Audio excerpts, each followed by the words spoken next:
मज़ीद वीडियोज़ के लिए हमारे यूट्यूब चैनल को सब्सक्राइब करें। अस्सलाम वालेकुम वरहमतुल्लाह। आज इस वीडियो में हम law of conservation of linear momentum ये टॉपिक जो है आज पढ़ेंगे।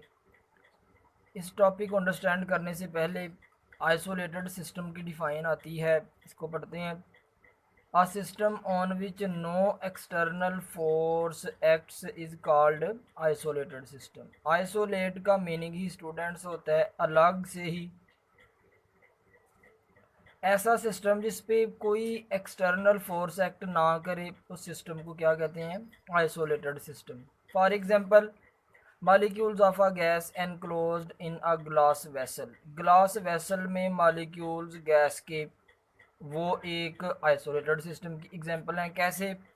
मैंने एक ग्लास वेसल ली, इसमें गैस के मालिक्यूल्स हैं। मालिक्यूल्स खुद तो रैंडमली मूव कर रहे हैं, लेकिन इनके ऊपर कोई एक्सटर्नल एक्सटर्नल कोई फोर्स इनके ऊपर बाहर से एक्ट नहीं हो रही।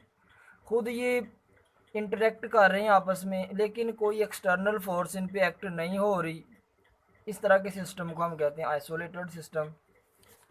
अब इसके बाद स्टेटमेंट है law of conservation of momentum की। The total linear momentum of an isolated system remains constant.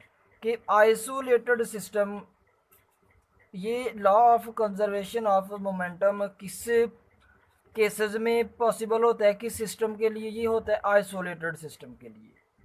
Isolated system हम डिफाइन कर चुके हैं, यानी डिफाइन ये है इसकी स्टेटमेंट कि आइसोलेटेड, कोई भी आइसोलेटेड सिस्टम हो उसका मोमेंटम क्या रहता है?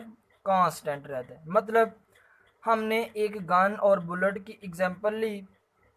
गन से एक बुलेट जो है वो जब फायर होता है तो वो फुल स्पीड से मूव करती है, हम कहते हैं मोमेंटम कंजर्व रहा है। कैसे?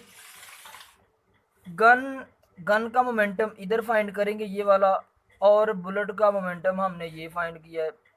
मोमेंटम का फार्मूला लिखा एम वी।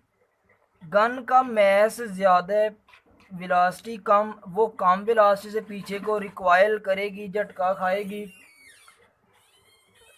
सपोज करें गन का मैस है 10 kg, वेलोसिटी से वो कितनी वेलोसिटी उसने पीछे को रिक्वाइल किया? 1 मीटर पर सेकेंड।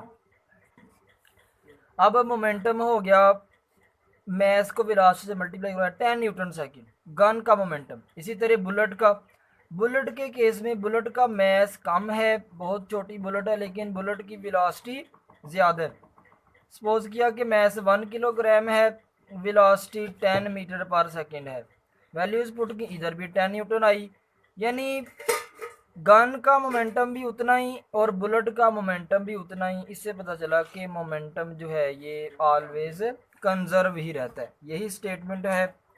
अब एक्सप्लेनेशन देखते हैं।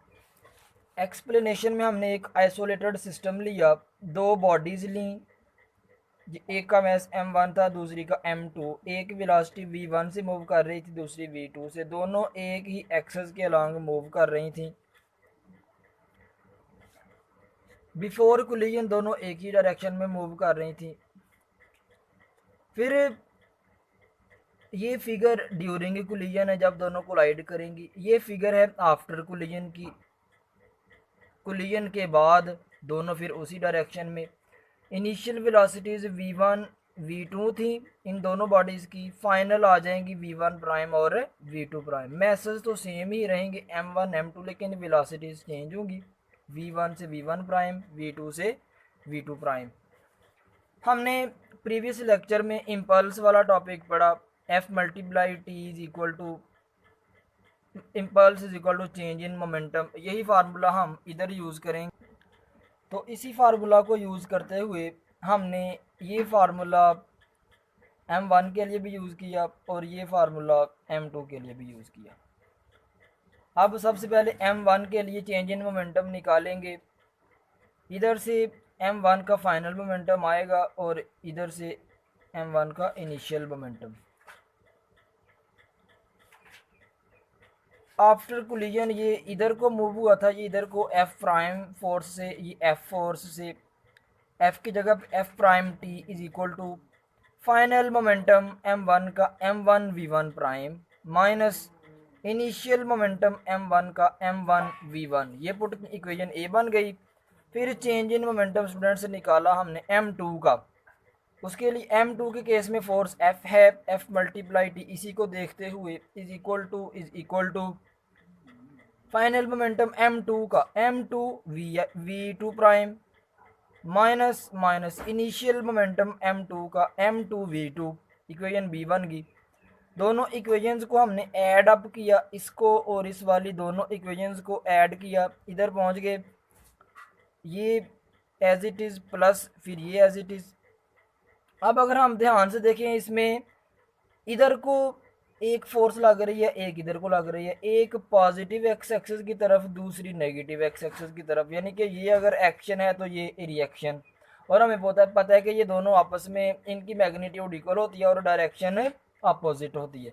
तो फिर किसी एक के साथ हम किसका साइन लिखेंगे, माइनस का। तो फिर मैंने F prime is equal to minus F लिखा, एफ प्राइम की जगह पे माइनस एफ पुट किया, बाकी सेम लिखा, minus F plus F, zero zero multiply T zero आ जाएगा, इज इक्वल टू ये वाला सेम लिख दिया।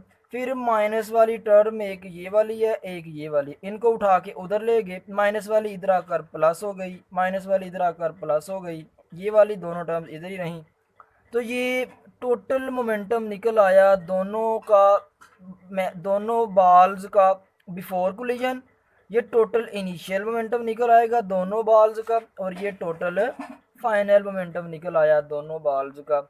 तो न्यूटन ये जो law of conservation of linear momentum है, इसकी डेफिनेशन ये भी है कि total initial momentum before collision वो इक्वल होता है total final momentum after collision.